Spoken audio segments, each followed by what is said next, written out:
Hello dear chess friends, welcome to another middle game strategy chess lesson.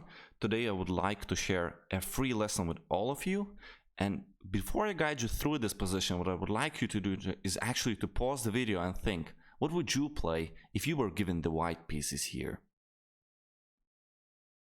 Obviously in this position it does feel like white is better. This d5 pawn grants him space advantage, the black's knight are very oddly placed, while white pieces are more or less very well placed.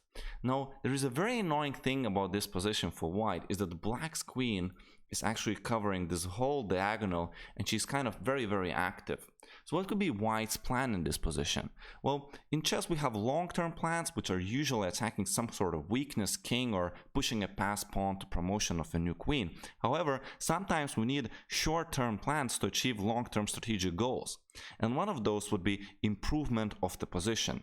It could be a prophylactic move, could be improvement of a minor piece, taking over the file, or simply improving the position of the pawns by getting access to another squares.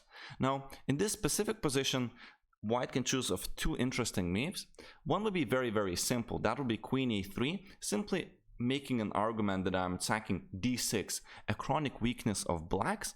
However, after black defends that with queen f6, it's really hardly clear of what is going to be white's next moves. For instance, if we try to play something like rook fe1 and possibly preparing e5 breaks in the near future, black already has moves like b5.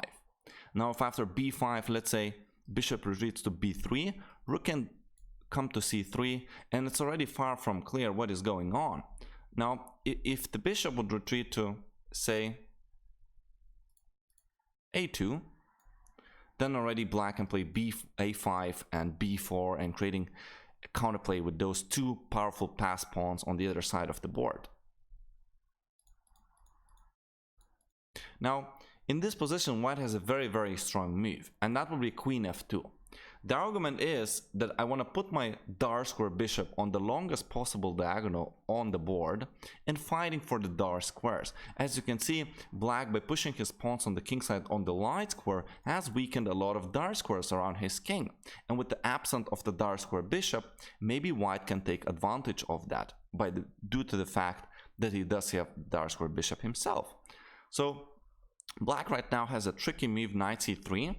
And you can pause the video here and think, why would bishop d4 in this position lose for white? So if white goes for bishop d4, there is actually a tactic here. Forcing move queen takes d4, and now knight e2. Simply winning a piece, let's say king h1. And in this position, as you can see, black has 3 pieces versus white's 2. So after knight c3, white can play knight b2. Now if you remember that fork at the end, knight e2, this is covered right now by the bishop, and at the same time the bishop is protected by the knight for the time being. Here black played knight e4. Now before we defend against the threat of knight takes b2, we simply take over the diagonal, queen has to move, and now white could take here. However, there is a strategic rule in general that when you have more space, you should be avoiding exchanging pieces. Not only that, after knight d3, you can base that move on another strategic rule, that your knight here is a lot more active than the knight here on the edge of the board. In this position, black continued with rook c7, and as you can see, white pieces are ready to go for e5 pawn break. The strategic rule applies here. When you're more active, you should open up the position on that side of the board, and white is definitely more active in the center. However, if you play e5 immediately, maybe you can blunder a resource, defensive resource by black, rook c8, after which the position isn't clear that much.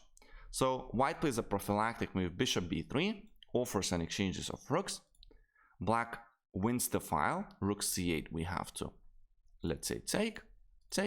And now white is ready to play e5. And in this position, if black doesn't take the pawn on e5, white has a clear initiative. All of his pieces are ready to go for the kingside attack with these two powerful bishops here, helping with the knight coming very fast. However, if he does take here, the initiative can be created very quickly by taking with one of your pieces.